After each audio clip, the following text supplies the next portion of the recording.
আজ আমি র্যান্ডম দোকানে গিয়ে বলবো টাকা পাই, আর দেখবো কোনো দোকানদার আমাকে টাকা দেয় কিনা। এই এক্সপেরিমেন্টটি করার জন্য প্রথমে চলে আসলাম একটা ফলের দোকানে।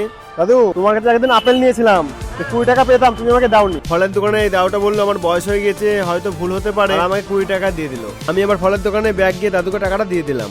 এরপরে আমি চলে আসলাম একটা মুদিখানা দোকানে, আর এই মুদিখানা দোকানে এসে বললাম সে আগের দিন তোমার কাছে চাল নিয়ে গেছিলাম 5 কেজি, আর 20 টাকা পেতাম, তুমি বললে পরের দিন এসে নিয়ে যাও, আমার কাছে খুচরো টাকা নেই। এই দোকানদার তো আমার কথা শুনে খুব রেগে গেছে, বলছে ভুলভাল বুঝিও না আমাকে, এখান থেকে যাও। তাই আমি ওই দোকান থেকে বেরিয়ে চলে আসলাম একটা চায়ের দোকানে। তারা বলছে আগের দিন তোমার কাছ থেকে 3টে চা নিয়েছিলাম, 20 টাকা দিয়েছিলাম, তোমার কাছে খুচরো ছিল না, তাই তুমি আমাকে বললে 5 টাকাটা পরের দিন নিয়ে। আর এই দাদা তো আমার কথা শুনে পুরো রেগে গেল।